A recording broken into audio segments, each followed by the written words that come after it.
Are you ready to unleash your leadership potential and make power moves in the corporate world today?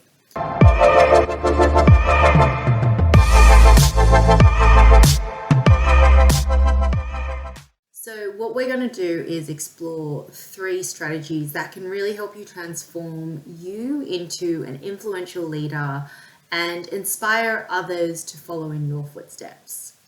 So I want to show you 3 different power move strategies, and what I want you to do is think about how this will actually apply to you in your specific situation. The first thing I want you to think about is delegation. So picture this: you're constantly busy and you're juggling multiple tasks, but deep down you feel like you're not really making that much progress in your life or your business. So it's time for you to be able to take control of how you prioritize and the skills around prioritization. Using this model of delegation, what you find is a lot of people who are doing a lot of tasks, they're spending their time in quadrants 1, 3, and 4.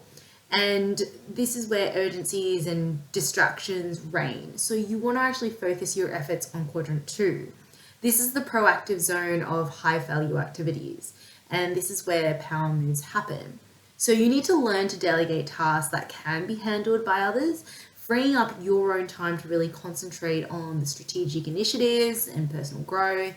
By mastering this art of prioritization, you'll be able to make a more significant progress towards your goals and how you actually manage your team. The second power move is around storytelling. So let's talk about the power of storytelling.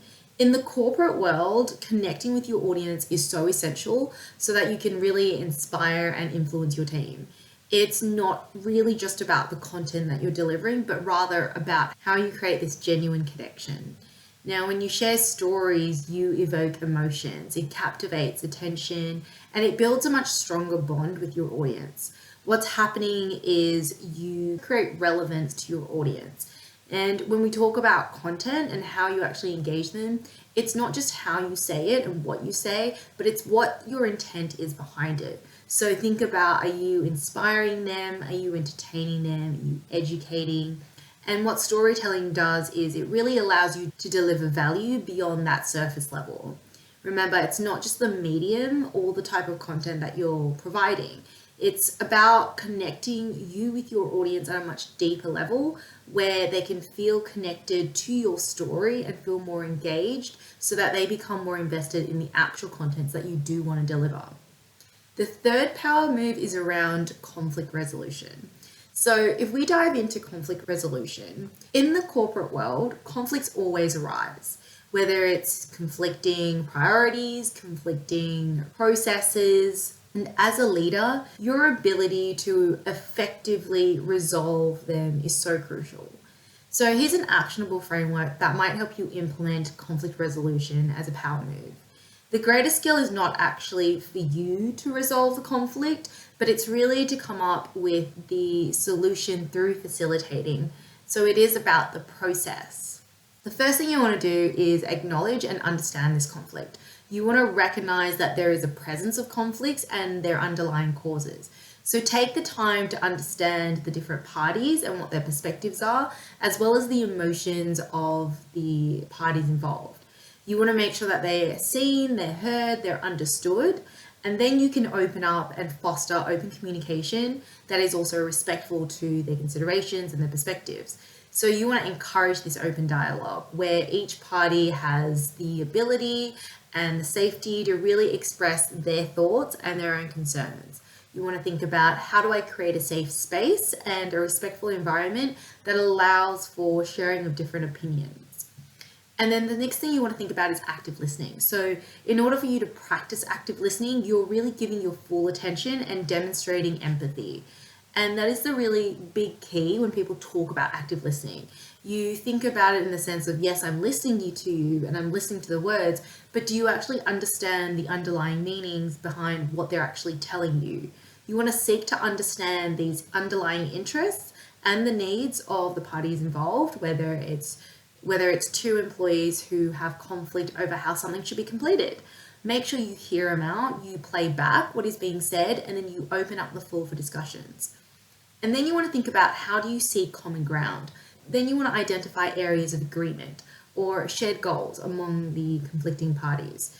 You want to be able to focus on the common interests that really build a foundation for resolution.